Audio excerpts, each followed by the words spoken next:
good bride. She'll be faithful to the end. But it'll take lots of labor and expense on your part, my boy." Harris's grin expanded. "Did you know that all the houses on this street were moved during the late 60s to make way for the highway's expansion? 12 houses were trucked right down Main Street and brought back to this stretch of empty land, like horses being set free on an open pasture." Olivia rolled her eyes. "This is one of those times I'm thankful you write science fiction, Harris. If you had put a metaphor like that in your recent chapter, I would have sliced it out with a box cutter." Harris pushed a strand of unruly, ginger-colored hair away from his eyes. His looks were often compared to those of Peter Pan, and Harris was constantly striving to prove that he was a man, not a boy. Olivia knew her friend believed that being a homeowner would make him appear more of a bona fide adult, and he certainly behaved like he wanted to acquire this house without delay. As though sensing her thoughts, Harris eased back the sleeves of his shirt and flexed his left bicep. "This property has half an acre bordering on 3 more acres of woodland. Think of all the manly man activities I can do here. I can chop wood, refinish furniture, spackle walls, grout tile." He held out his arms, encompassing the house.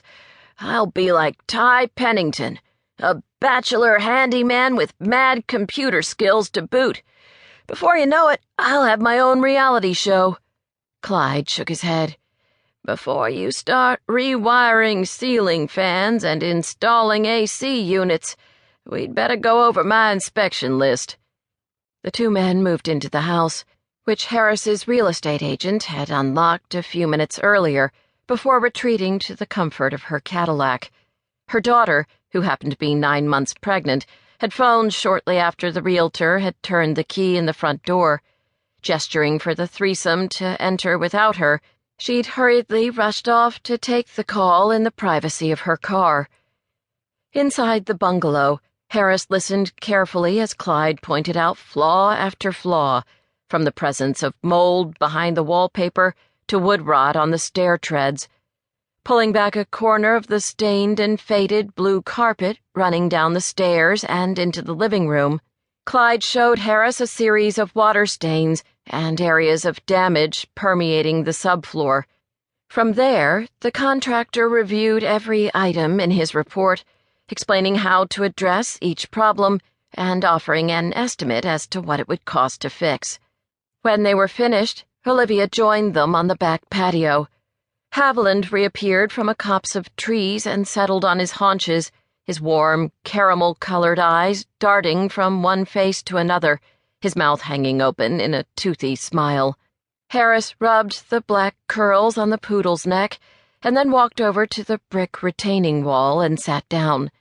He gazed first at the house and then toward the woods, which bordered the scraggly patch of lawn.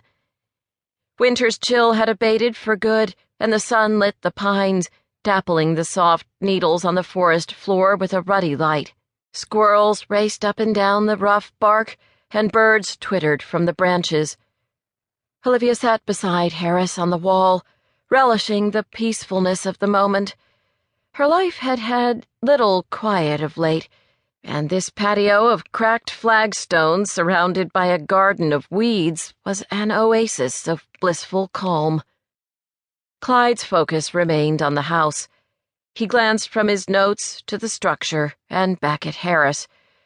"I know I took some of the wind out of your sails, boy, but I don't want you to think this is going to be easy. She's going to make demands of you, but all houses do. In the end, she'll be worth the work you're going to have to put in." Harris smiled, his cheeks dimpling with pleasure. "And you'll help me find the right guys to do the jobs I can't figure out how to do?" After a solemn nod, Clyde jerked his thumb at Olivia. "I'd get in here with my own toolbox if my taskmaster would let up on me for just a day or 2. But she's hell-bent on opening her Bayside crab house by Memorial Day weekend.